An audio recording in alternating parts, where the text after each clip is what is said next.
बाबूलाल मरांडी हेमंत सरकार के खिलाफ उलगुलान छिड़े हुए हैं।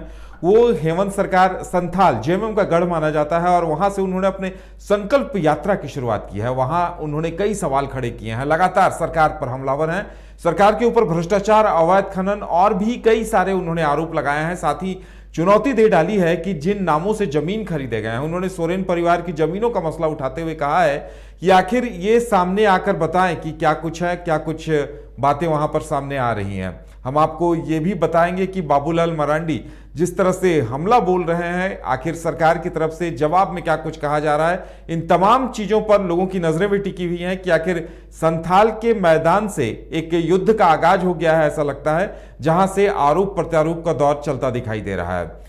और हमारे साथ ज्यादा जानकारी के लिए संवाददाता मदन जुड़े हुए हैं, उनके पास भी चलेंगे, जानेंगे कि जिस तरह से बाबूलाल मरांडी चुनौती दे रहे हैं, तो ऐसे में उस चुनौती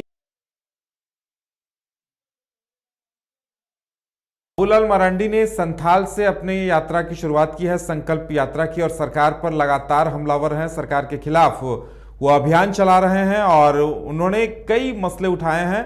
हम आपको बता दें कि संथाल को लेकर बीजेपी का फोकस है, क्योंकि संथाल जेएमएम का गढ़ माना जाता है और वहां सीटों के कब्जे को लेकर हमेशा संघर्ष की स्थिति दिखाई देती है।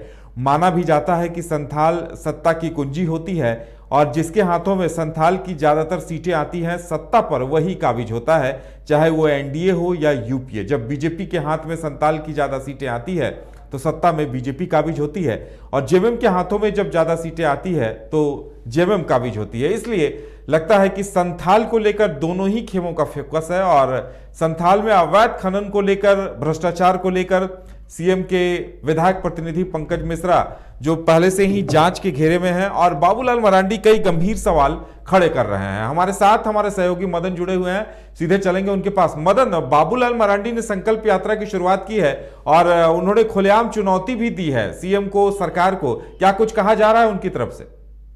बिल्कुल, देखिए, आज गोड्डा जिला के पथरगामा में ये सभा हुआ था और संकल्प यात्रा के दौरान लगातार प्रत्येक विधानसभा में बाबूलाल मरांडी का सभा होने हैं। तो ऐसे में ये आप कह सकते हैं कि संथाल से ही इस यात्रा की शुरुआत हुई, साहेबगंज जिले से, भोगनाडीह से इसकी शुरुआत हुई, लेकिन अब गोड्डा जिले तक पहुंची है।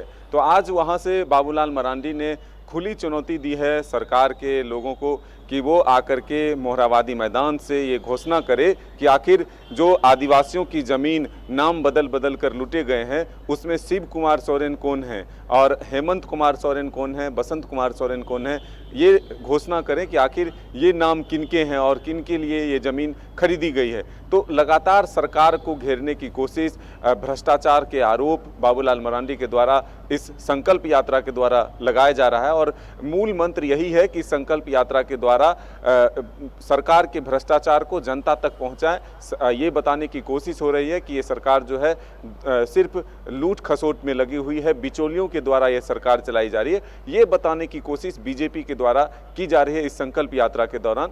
लेकिन दूसरी तरफ अगर आप देखें तो बीजेपी पर भी जो सत्ता पक्ष है वो हमलावर है और वो लगातार ये कह रही है कि सिर्फ दूध के धुले हुए बीजेपी के लोग नहीं हैं, जो भ्रष्टाचार के आरोप बीजेपी के लोगों पर लगा है उन पर क्यों नहीं कोई कार्रवाई होती। तो ऐसे में अब सत्ता पक्ष और विपक्ष जो है वो आमने सामने है और इस संकल्प यात्रा के माध्यम से 81 विधानसभा तक बाबूलाल मरांडी पहुंचकर सरकार को घेरने की कोशिश कर रही है, भ्रष्टाचार के आरोप जो है लगातार लगाने की कोशिश कर रही है। तो अब ये देखना होगा कि इस संकल्प यात्रा के दौरान उनको क्या लाभ मिल पाता है इस यात्रा से। जो वो कह रहे हैं कि लोगों को हम संकल्प दिलाएंगे कि इस सरकार को उखाड़ फेंकने हैं, तो ये देखना होगा कि आने वाले दिनों में इस संकल्प यात्रा का झारखंड के लोगों पर क्या असर पड़ता है। बिल्कुल मदन, ये दिलचस्प बात है, देखने वाली बात होगी कि आखिर जवाब क्या कुछ आता है। बाबूलाल मरांडी जो सवाल खड़े कर रहे हैं और जिस तरह से चुनौती दे रहे हैं, जवाब क्या कुछ दिया जाता है। मदन, हम आपके पास लौटते हैं। झारखंड की सियासत में सालखन मुर्मू वो भी यदा कदा सामने आते हैं और वो बाबूलाल मरांडी पर भी आरोप लगा रहे हैं और उनके निशाने पर सीएम हेमंत सोरेन भी है। पहले हम सुनाते हैं कि वो इन दोनों पर क्या कुछ आरोप लगा रहे हैं।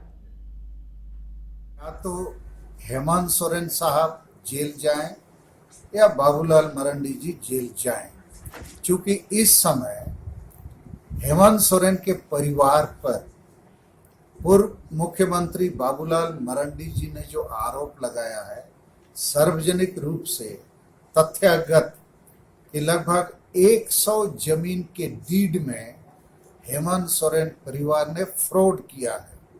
अपना नाम, बाप का नाम बदल बदल के हेमंत सोरेन ने, दुर्गा सोरेन ने और बसंत सोरेन ने जमीन की खरीद बिक्री किया है।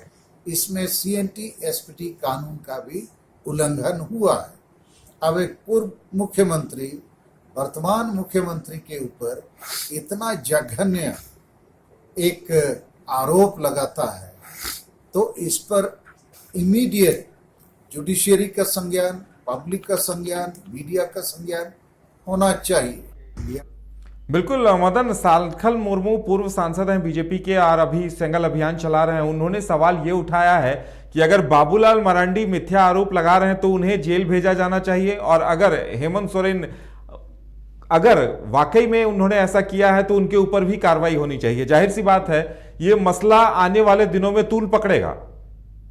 बिल्कुल, देखिए ये मामला जो है लगातार देख रहे हैं कि किस तरह से सत्ता पक्ष और विपक्ष जो है आरोप प्रत्यारोप के दौर में आ चुके हैं। सियासत भी खूब हो रही है और इसी दौरान सालखन मुर्मू ने अब एक नया विषय लाया है कि अगर बाबूलाल मरांडी जो सोरेन परिवार पर आरोप लगा रहे हैं, चाहे वो ज़मीन के मामले से जुड़े हुए हो या फिर भ्रष्टाचार से जुड़े हुए मामले, जो आरोप बाबूलाल मरांडी लगा रहे हैं अगर वो सत्य है तो फिर सोरेन परिवार के लोगों को गिरफ्तार करनी चाहिए, उन्हें इस्तीफा देना चाहिए।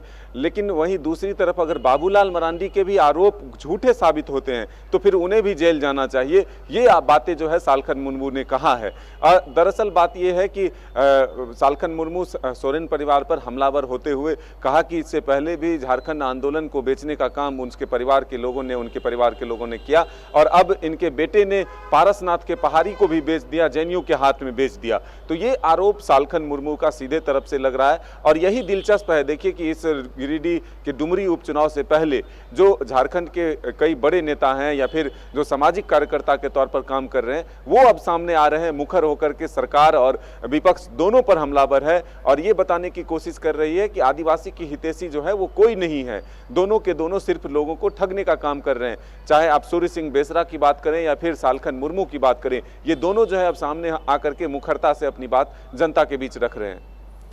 बिल्कुल, तो देखने वाली बात यह होगी कि आने वाले दिनों में ये जो आरोप प्रत्यारोप का दौर चल रहा है, सच्चाई क्या कुछ सामने आती है और नतीजा क्या निकलता है। हमारे साथ जुड़ने के लिए और तमाम जानकारी देने के लिए मदन आपका बहुत बहुत धन्यवाद। तो अब सबसे बड़ा सवाल यह है कि जो आरोप लगाए जा रहे हैं उनमें सच्चाई कितनी है। अगर राज्य सरकार ACB को लगा रही है, अगर बीजेपी की राष्ट्रीय प्रवक्ता है उनके खिलाफ ACB जांच हो रही है, 5 पूर्व मंत्रियों के खिलाफ जांच हो रही है, तो अगर कोई ऐसे आरोप लगा रहा है तो सालखन मुर्मू का यही कहना है कि उन आरोपों की जांच कराई जाए और अगर आरोप झूठे पाए जाते हैं तो आरोप लगाने वाले को जेल भेजा जाए और आरोप सही पाए जाते हैं तो फिर उस पर भी कार्रवाई होनी चाहिए। यह देखना दिलचस्प होगा कि आने वाले दिनों में इस पर क्या कुछ होता है। फिलहाल हमारे साथ इतना ही, हमें दीजिए इजाजत और आप देखते रहिए न्यूज़ बाइस्कोप। नमस्कार।